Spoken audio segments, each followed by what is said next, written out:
Sveiki, šiandien labai gera diena, geros sąlygos patikrinti kupolinio namelio sandarumą. Pasižiūrėsim, kaip atrodo. Dabar yra 11 laipsnių, mes švenčionėliuose esam. Ir dabar yra 8:55 minutės, vasario 13 diena. Turiu termovizorių. Tai kadangi laukia yra geras šaltukas, turiu termovizorių E5 FLIR. Tai dabar paaiškinsiu, kaip mes ką galim pamatyti. Dažniausiai pastatuose yra pačios šalčiausios vietos, tai yra prie durų slenksčio. Matom vietas tokias, kur yra šviesų, faktiškai balta, tai ten yra šilčiausia. Ten, kur tamsu, tamsiai mėlyna arba juoda, ten yra šalčiausia. Tai va dešinėje pusėje mes ir matom tą skalę, tarkim, nuo 8 laipsnių iki 20 laipsnių, va tame tarpe. Tai dabar labai stipriai nesigilinant į skaičiukus temperatūrinius, tai dabar tiesiog, kad palyginimas būtų. Prie slenksčio yra šalčiausia. Va, matot, aš atspindyje esu durų. Tai stiklas atspindi infraraudonuosius spindulius. Žodžiu, tai dabar pats principas. Šalčiausių vietų mes pasižiūrėkim kupoliniam name. Dabar, kad būtų dar aiškumas, veikia šilumos siurblys nustatytas 21 laipsnis. Tai vasarą jisai vėsina, žiemą šildo. Tai va, tai dabar pabandom paieškoti tokių šaltų vietų, kaip prie slenksčio. Durys ir langai yra žemos klasės. Tai čianais yra labai šalta kampe. Dar tiesioginis šalčio tiltas, tai yra šita rakto širdelė ir kai labai apšala, tai čia būna apšarmoja šitoje vietoje tiesiog.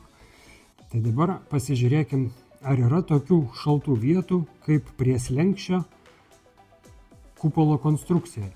Čia jisai adaptuojasi šitas termovizorius, tai tiesiog kontrastą pabandom pamatyti.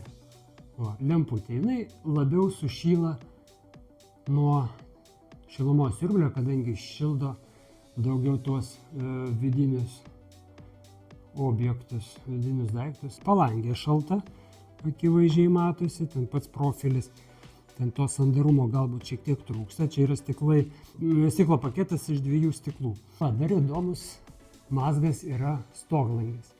Va toksai va stoglangis mūsų, mes stiklo paketą patys sulipdėm ir palei kraštelį šiek tiek yra vėsesnių vietų. Galim pabandyti pasižiūrėti. Dabar nustatysim, kad ieškotų šalčiausios vietos. Tai va prie pat stiklo krašto yra 9 laipsniai. O taip siena yra 20,5. Prie durų slenksčio šalčiausia vieta 0 laipsnių. Todėl, kad varstyta durys ką tik. Čia yra mūsų batai, drabužiai, tai dėl to šalčio prisileidom ir matomai atvėso. Bet pats principas, tai čia yra visiškai normalu, kai yra durų slenkstis šalčiausia vieta. Dar galim pasižiūrėti mūsų rekuperatorių. Per va šitą vietą pučia orą į vidų, per va šitas grotelės traukia orą į lauką. Ten iš viršaus irgi lygiai taip pat yra grotelės. Ir pasižiūrėkim dabar, kaip tas atrodo.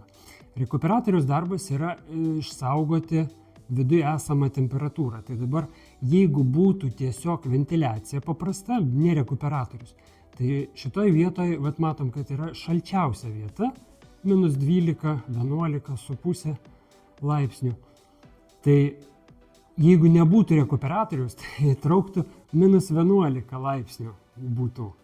Įsivaizduojat, tai koks tas našumas yra rekuperatoriaus svarbus, kad išsaugot viduje esančią temperatūrą.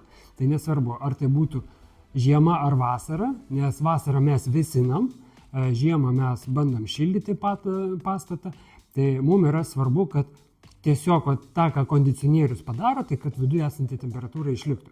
Tai rekuperatorius reikalingas tam, kad išsaugoti. Na ir tiesiog matosi tas temperatūrų kontrastas, skirtumas. Tai tokiu būdu mes galim įvertinti kupolinio namo konstrukcijas, kad tokių vietų kaip prie slenksčio, palei plintusus konstrukcijoje, visur nėra tokių ryškių kontrastinių šalčių, sakykim taip. Tai čia yra pastatas dvigubai plonesnėm sienom, negu reikėtų gyvenamajam namui.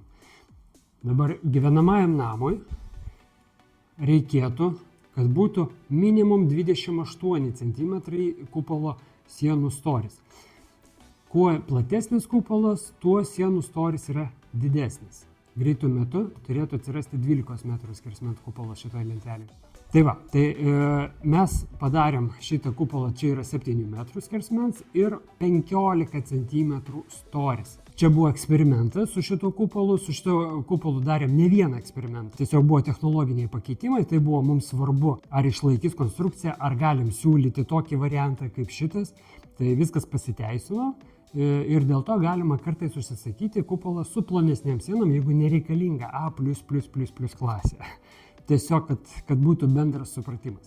Tai va, tai tikiuosi buvo įdomu pasižiūrėti, štai taip aš atrodau termovizoriui. Tikiuosi buvo įdomu sužinoti, pamatyti ir jeigu kyla klausimų, rašykit komentaruose, spauskit liuksą ir iki kitų susitikimų. Ate.